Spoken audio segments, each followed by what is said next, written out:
Olá, hoje eu vou falar um pouco sobre o mercado de aço no Brasil, o que está acontecendo principalmente nesse primeiro trimestre de 2024. Meu nome é Denis Medina, eu sou professor de economia e consultor de várias empresas e minha intenção aqui é comentar principalmente uma reportagem que fizeram na semana passada, da qual eu participei para o Diário do Comércio, onde se comentava sobre a variação do preço do aço, se ela ia se manter no mercado nacional. E essa reportagem veio principalmente porque o senhor Carlos Loureiro, do INDA, Instituto Nacional das Distribuidoras de Aço, é, comentou que em fevereiro as indústrias, as distribuidoras, passaram um aumento de 5% nos preços do aço para o mercado nacional. Qual que é a questão, né? No mercado internacional, a gente tem visto o preço do aço caindo, né? E no Brasil, na contramão, as indústrias aumentando. Então, a pergunta do jornalista é se isso se manteria, se a gente tinha expectativa de manter esse aumento ou se a queda no preço internacional ia acabar pressionando a indústria nacional e a gente teria que retornar aos preços. Só para relembrar, né, economia, os preços flutuam em relação à oferta e demanda. Então, o que tem acontecido com a oferta e com a demanda no Brasil? Quando a gente olha contratos futuros de aço, ou seja, expectativa de contratação de aço no futuro, quem faz esses contratos é quem demanda, quem precisa de aço. São as indústrias que querem garantir um fornecimento futuro, então ela já contrata hoje o preço e as quantidades que ela precisa no futuro. A gente vê que os preços estão nas mínimas nos últimos 5 anos. Ou seja, não existe uma expectativa clara de aumento de consumo nem de aumento nos preços, pelo menos para os próximos períodos. Então, a gente está nas mínimas. Isso também pode significar que assim, daqui para, né, só tende a crescer porque já caiu, já está na mínima, está no fundo do poço, vamos dizer assim, mas não necessariamente, precisa haver outros fatores. Então eu fui buscar os preços de minério de ferro para a gente entender como é que eles estão se comportando também. Da mesma forma, quando a gente olha os preços de minério de ferro, não estão nas mínimas, mas estão ali bem próximos, né? Não estão nas máximas, bem longe, onde a gente vê ali que em 2021 teve uma alta expressiva nos preços dos minérios de ferro, e aí ele acabou caindo em 2022 brutalmente e vem flutuando, que essa flutuação de certa forma é normal, mas não está com cara de que vai subir. Na verdade, ele vem aí, né, meio andando de lado, como a gente diz no mercado financeiro, sobe um pouquinho, desce um pouquinho, sobe um pouquinho, desce um pouquinho, e nos últimos períodos deu uma pequena queda. Então, sim, não vemos, não está claro nos preços da matéria-prima, que é o minério de ferro, e nem nos preços de contratação futura de aço, que existe uma expectativa de alta do preço nos próximos períodos. Agora, o que a gente vai ver no próximo slide é muito mais revelador. Aqui vem falando da produção siderúrgica brasileira. Quando a gente olha a produção siderúrgica brasileira, isso diz muito a respeito do que está acontecendo. Olhando a produção, efetivamente, a primeira linha ali, de aço bruto no Brasil, a comparação entre 2023 e 2024, houve um aumento na produção de 13,1%. Isso, de certa forma, é positivo, mas a gente está colocando, está ofertando 13,1% a mais de aço. Então, eu estou pressionando o preço com a oferta, aumentando a oferta, eu pressiono o preço para baixo. E quando a gente olha lá na penúltima linha, consumo aparente, o consumo cresceu 11%, 11,5%. Então, de certa forma, a gente produziu mais do que se consumiu. Mas isso tem outros fatores que são preocupantes. Olhando lá, logo na segunda linha, a gente tem lá utilização da capacidade instalada, ou seja, quanto que as indústrias estão utilizando da capacidade produtiva delas. Em 2023, 57,9% e agora 65,4%. Isso é positivo, a gente tem um aumento da capacidade instalada, com isso a gente consegue diminuir custos de produção, é principalmente positivo para as indústrias, que elas conseguem diluir mais os custos com a quantidade produzida. Por outro lado, podemos ver que existe uma ociosidade de mais de 34%. Podemos dizer aqui que 1/3 da capacidade produtiva de aço brasileira não está sendo utilizada.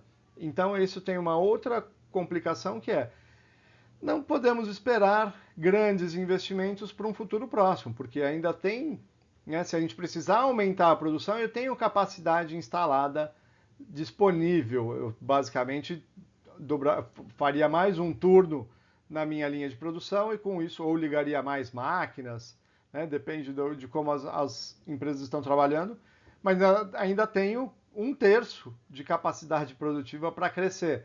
Então, ainda não estamos consumindo tudo que a gente produz, daria para produzir muito mais e ainda tenho muita capacidade instalada. Outro fator importante para olhar aqui é quando a gente fala de importações e exportações. As exportações caíram no ano passado, em relação ao ano passado para esse, 26,2%. Ou seja, não estamos conseguindo vender tanto quanto se vendia no ano passado para o exterior.